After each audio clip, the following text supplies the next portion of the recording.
எப்பொழுதுமே டெல்லிக்கு out of control Tamil Nadu என்கின்ற வகையிலே நம்முடைய தமிழ்நாட்டினுடைய முதலமைச்சர் அவர்கள் ஒன்றியத்திலே ஆண்டு கொண்டிருக்கின்ற இந்த பிஜேபி அரசு உத்தரப்பிரதேசத்திலே பீகாரிலே இருக்கின்றது போல பெண்களை இங்கே அந்த வழியில் தான் நடத்த வேண்டும் என்று நமக்கு பலவிதத்திலே அழுத்தங்களை கொடுத்துக் கொண்டிருக்கின்றார்கள் மறைமுக. அதனுடைய ஒரு வாயிலாகத்தான் நமக்கெல்லாம் குலக்கல்வி முறையை உருவாக்க வேண்டும் என்ற எண்ணத்திலே இன்றைக்கு ஒன்றிய அரசு பல முயற்சிகளை எடுத்துக் கொண்டிருக்கின்றது. ஆனால் என்னதான் இன்றைக்கு விண்ணிற்கு நம்மளுடைய பெண்கள் சென்று வந்தாலும் கூட இன்றைக்கு இந்தியாவிலே இன்றைக்கு பெண்களை அடிமைத்தனமாகத்தான் நடத்தி கொண்டிருக்கின்றார்கள். இதையெல்லாம் தகர்த்தெறிந்து இன்றைக்கு நடந்து கொண்டிருக்கின்ற அரசு மகளிருக்கான அரசு என்கின்ற நிரூபிக்கின்ற வகையிலே நம்முடைய திராவிட மாடல் ஆட்சியினுடைய நாயகர் இன்றைக்கு மகளிருக்காக பல்வேறு திட்டங்களை நிறைவேற்றி கொண்டிருக்கின்றார். அப்படிப்பட்ட ஒரு திராவிட மாடல் ஆட்சியிலே இன்றைக்கு நம்முடைய மேடையிலே 2 மகளிர் பேசுவது நமக்கெல்லாம் மிகப்பெரிய ஒரு பெருமையாகவும் எழுச்சியாகவும் இருக்கின்றது. இந்த சுதந்திரத்தை பெற்றுக் கொடுத்தது யார் என்று சொன்னால் இந்த திராவிட முன்னேற்ற கழகமும் திராவிடர் கழகமும் தான். இன்னைக்கு திராவிட கழகம் தோன்றாமல் போயிருந்தாலோ அல்லது திராவிட முன்னேற்ற கழகம் இல்லாமல் போயிருந்தாலோ இன்றைக்கு யாரும் மேடை போட்டு நம்மால் பேசுவதற்கு சுதந்திரம் கூட இல்லாமல் இருந்திருப்போம். ஏனென்றால் ஒரு கும்பல் நம்மளை ஆட்டி படைப்பதற்காக நம்மளை அடக்கி வைப்பதற்காக இன்றைக்கு பல்வேறு முயற்சிகளை எல்லாம் எடுத்துக் கொண்டிருக்கின்றது. அதையெல்லாம் தகர்த்தெறிந்து இன்றைக்கு எப்பொழுதுமே டெல்லிக்கு அவுட் ஆஃப் கண்ட்ரோல் தமிழ்நாடு என்கின்ற வகையிலே நம்முடைய தமிழ்நாட்டினுடைய முதலமைச்சர் அவர்கள் எந்த திட்டமாக இருந்தாலும் நாங்கள் என்ன நினைக்கின்றோமோ அதை மட்டும்தான் நிறைவேற்றுவோம். எப்பொழுதும் ஒன்றிய அரசுக்கு இந்த திராவிட மாடல் அரசு எப்பொழுதும் அடிபணியாது என்பது வகையிலே இன்றைக்கு ஒரு சிறப்பானது ஒரு ஆட்சியை நடத்தி கொண்டிருக்கின்றார். இந்த 4 ஆண்டு சாதனை விளக்க பொதுக்கூட்டம் என்று சொன்னார்கள். குறிப்பாக 40 ஆண்டுகளிலே இந்த திராவிட முன்னேற்ற கழக அரசு வேற எந்த அரசுமே செய்ய வேண்டிய ஒரு சாதனைகளை இன்றைக்கு திராவிட மாடல் அரசு 4 ஆண்டுகளே செய்திருக்குது என்று சொன்னால் இதை விட ஒரு பெருமை எந்த தமிழ்நாட்டினுடைய முதலமைச்சருக்கும் எந்த மாநிலத்தில் இருக்கின்ற முதலமைச்சருக்கும் கிடைக்காது. ஏனென்றால் ஒரு திட்டங்களையும் நம்முடைய தமிழ்நாடு முதலமைச்சர் அவர்கள் நேரடியாக கலாய்வு செய்து ஒரு திட்டங்களையும் நிறைவேற்றி கொண்டிருக்கின்றார். நம்முடைய அருமை சகோதரி ஜோதி அவர்கள் பேசும்போது சொன்னார், இங்க பஸ் ஸ்டாண்ட் இருக்குது, இந்த வழியா போற மகளிர் எல்லாம் நம்ம பார்க்கிறப்போ மிக சந்தோஷமா எழுச்சியாக இருக்குது என்று சொன்னால், திராவிட முன்னேற்ற கழகம் எப்பொழுது எல்லாம் தமிழ்நாட்டிலே ஆட்சி அமைக்கிறதோ அப்பொழுதெல்லாம் தமிழ்நாட்டிலே இருக்கின்ற மகளிர்கள் எப்பொழுதும் மனநிறைவுடன் சந்தோஷமாக இருக்கிறார்கள் என்பதற்கு பல்வேறு எடுத்துக்காட்டுகள் உள்ளன. அதுவும் குறிப்பாக இந்த 2021 ஆட்சி பொறுப்பேற்ற நாள் முதல் இன்று வரைக்கும் நிறைவேற்றிருக்கின்ற பட்ட திட்டங்கள் எல்லாம் பெரும்பகுதி மகளிரை சார்ந்து தான் இருக்கின்றன. அடுத்தது மாணவ செல்வங்கள், அதையெல்லாம் தாண்டி காலை உணவு திட்டத்தை பற்றி பேசினார். இன்றைக்கு நம் மாநிலத்திலே நம்முடைய தமிழ்நாட்டினுடைய முதலமைச்சர் அவர்கள் நிறைவேற்றிய திட்டங்களை இன்றைக்கு அண்டை மாநிலங்களிலே அதை அப்படியே காப்பி செய்து கொண்டிருக்கின்றார்கள். அப்ப என்ன காரணம் என்று சொன்னால் இந்தியாவிற்கே மட்டுமல்ல ஆசியாவிற்கே முன்னோடியான முதல்வர் நம்முடைய தளபதி மு.க. ஸ்டாலின் என்பதை நாம் எப்போதும் மறந்துவிட முடியாது, மறுக்கவும் முடியாது. எல்லா மாநிலத்தினுடைய முதல்வர்களுக்கும் இன்றைக்கு முதன்மையான முதல்வராக விளங்கிக் கொண்டிருக்கின்றார். தமிழ்நாட்டிலே ஒரு சின்ன பிரச்சனை என்று சொன்னால் கூட உடனடியாக ஓடோடி வந்த அந்த பிரச்சனைகளை தீர்ப்பதிலே என்றைக்கும் முதன்மையானவர் நம்முடைய முதல்வர் மட்டும்தான். அப்படியுடைய முதல்வருடைய ஆட்சியிலே 4 ஆண்டு சாதனை விளக்க பொதுக்கூட்டம். இந்த 4 ஆண்டுகளிலே திராவிட முன்னேற்ற கழகம் என்ன செய்தது என்று எத்தனையோ பேர் பேசிக் கொண்டிருக்கின்றார்கள். அவர்களுக்கெல்லாம் ஒன்றை மட்டும் நான் தெளிவாக சொல்லிக்கொள்ள கடமைப்பட்டிருக்கின்றேன்.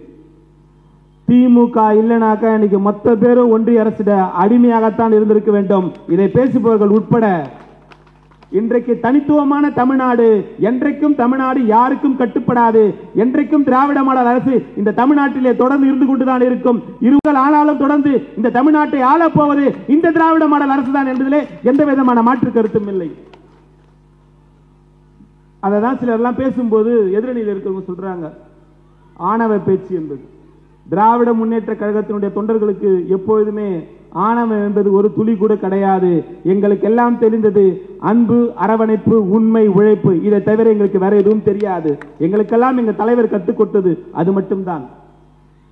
இன்றைக்கு ஓரணியிலே தமிழ்நாடு என்ற ஒரு புதிய திட்டத்தினை நம்முடைய தமிழ்நாட்டினுடைய முதலமைச்சர் அவர்கள் இந்த உறுப்பினர் சேர்க்கையை எங்களுக்கெல்லாம் கொடுத்திருக்கின்றார்.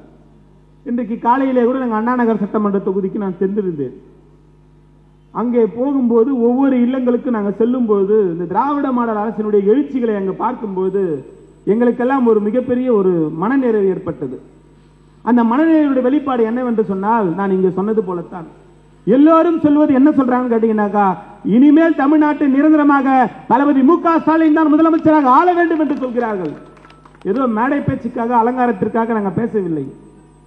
ஒரு அரசினுடைய திட்டங்களையும் கடையோடி மக்கள் வரை சென்று இருக்கிறதா என்பதற்கு எங்களுக்கு எல்லாம் இது ஒரு வாய்ப்பு. நேற்றைக்கு நம்முடைய தமிழ்நாட்டினுடைய துணை முதலமைச்சர் அவர்கள் அவருடைய சட்டமன்ற தொகுதியான திருவல்லிக்கேணிக்கு சென்றார். திருவல்லிக்கேணியிலே யதார்த்தமாக ஒரு வீட்டிற்கு செல்ல வேண்டும் என்று சொன்னார். நாங்கள் அந்த வீட்டுக்கு உள்ள போனோம்.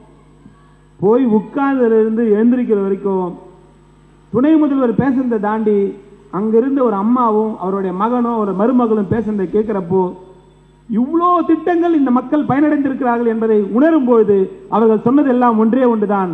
நாங்களும் இத்தனை வருஷமா பார்த்துக்கிட்டு இருக்கோம், தமிழ்நாட்டில் எத்தனையோ கட்சிகள் வந்து எத்தனையோ கட்சிகள் போகுது. ஆனா இந்த தடவை நம்ம தலைவர் பேரை சொல்லி சொல்றாங்க, இந்த தடவை அவர் முதலமைச்சராக பொறுப்பேற்று இந்த திட்டத்தெல்லாம் பார்க்கும்போது எதிர்கால சந்ததி இந்த தமிழ்நாட்டிலே நிம்மதியாக வாழ வேண்டும் என்று சொன்னால், குறிப்பாக பெண் பிள்ளைகள் நிம்மதியாக வாழ வேண்டும் என்று சொன்னால், அனைத்து தரப்பு மக்களும் நிம்மதியாக வாழ வேண்டும் என்று சொன்னால், தொடர்ந்து தமிழ்நாட்டினுடைய முதலமைச்சராக நம்முடைய தளபதியார் தான் இருக்க வேண்டும் என்பதை பதிவு செய்தார். அதை கேட்ட உடனே தமிழ்நாடு முதலமைச்சர் அடுத்து கேட்டது என்ன தெரியுமா? துணை முதலமைச்சர் எந்தெந்த திட்டங்கள் இந்த திராவிட மாடல் அரசுல திமுக அரசு உங்களுக்கு பிடிச்சது சொன்னாங்க. முதல்ல சொன்னது அந்த அம்மா டக்குன்னு அப்படியே யோசிக்காம சொன்ன முதல் திட்டம் என்ன தெரியுமா? இந்த விடியல் பயணம்.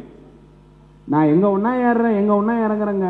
ஹாஸ்பிட்டலுக்கு யாராவது சொந்தக்காரங்களை பார்க்க போனோம்னா எந்த பஸ் வந்தாலும் அந்த பஸ்ல ஏறிக்கிறேன், எந்த பஸ்ல வேணா இறங்குறேன். எங்களை யாரும் எதுவும் கேட்கறதே இல்லை. முதல்லாம் பஸ்ஸுக்காக வெயிட் பண்ணுவோம். உங்களுக்கு தெரியும், எல்லோ போர்டு ஒயிட் போர்டு நிறைய பேருக்கு தெரிஞ்சிருக்கும். அப்பெல்லாம் எல்லோ போர்டில் வந்தா டிக்கெட் ஜாஸ்தி, ஒயிட் போர்டுன்னா டிக்கெட் கம்மி. ஆனா இப்ப அப்படிலாம் கிடையாது. பிங்க் கலர் பஸ், அதுக்கு என்ன பேருன்னு அவங்களே சொல்றாங்க, தளபதி பேரை சொல்லி.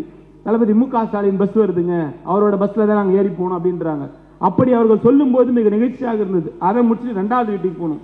அந்த அம்மா போனவொடனே டக்குன்னு சொன்னது, 1.5 வருஷமா நான் மகளிர் உரிமை தொகை வாங்கிட்டு இருக்கேன்னு வச்சு.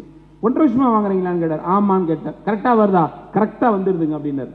3வது வீட்டுக்கு போனார். 3வது வீட்டுக்கு போன உடனே அவங்க சொன்னாங்க, இல்லை மகளிர் சுய குழு இருக்குங்க, இது மாதிரி இருக்கு, இந்த மாதிரி சொன்னாங்க. 4வது வீட்டுக்கு போறோம். 4வது வீட்டுக்கு போகும்போது அவங்க சொன்ன வார்த்தை என்னன்னு கேட்டா, புதுவை பெண் திட்டத்தின் மூலமாக நான் அந்த பணத்தை பெற்றுக்கொள்கிறேன், என்னுடைய குழந்தைக்கு அது உறுதுணையாக இருக்கிறது, படிப்பு செலவுக்கு எங்களுக்கு பல்வேறு வகையில் உதவுதுன்னு சொன்னார். இந்த 2வது வீட்டில் பேசும்போது துணை முதல்வர் கேட்டார், இந்த பணம் உங்களுக்கு எது யூஸ் ஆகுது, இந்த மகளிர் உரிமை தொகைன்னு சொன்னார். அவங்க ஒரே ஒரு வார்த்தை சொன்னதுன்னு கேட்டா, மாச கடைசியில எங்களுக்கு ஏதேனும் பொருட்கள் வாங்க வேண்டும் என்று சொன்னால் நாங்கள் ஒரு மாதமும் பக்கத்து வீட்டில இருந்து 2000-1000 கடன் வாங்குவோம். ஆனால் இந்த 1000 ரூபாய் பணம் எனக்கு உதவியாக இருக்குது என்று சொன்ன உடனே நம்முடைய துணை முதல்வர் நெகிழ்ந்து போனார். இதுதான் இந்த திராவிட மாடல் ஆட்சியினுடைய மிகப்பெரிய ஒரு சாதனை. இந்த சாதனை தொடர வேண்டும் என்று சொன்னால் இனி வரும் காலங்களிலே தொடர்ந்து தமிழ்நாட்டு மக்கள் திராவிட முன்னேற்ற கழகத்தின் பக்கம்தான் இருக்கிறார்கள். அமையப் போவது 2026 திராவிட மாடல் ஆட்சி அமையத்தான் போகிறது. நம்முடைய தமிழ்நாட்டின் முதலமைச்சராக நம்முடைய தளபதி மு.க. ஸ்டாலின் அவர்கள் 2வது முறையாக பொறுப்பேற்க போகிறார். அவருக்கு உறுதுணையாக அண்ணன் உதயநிதி ஸ்டாலின் இருந்து தமிழ்நாட்டை வழிநடத்துவார் என்று சொல்லி இந்த நிகழ்ச்சியை ஏற்பாடு செய்த நம்முடைய அபித் நகர் சுரேஷ் அவர்களுக்கு நம்முடைய மாவட்ட கழகத்தினுடைய சார்பிலே நன்றி பாராட்டி விடைபெறுகிறேன். நன்றி, வணக்கம்.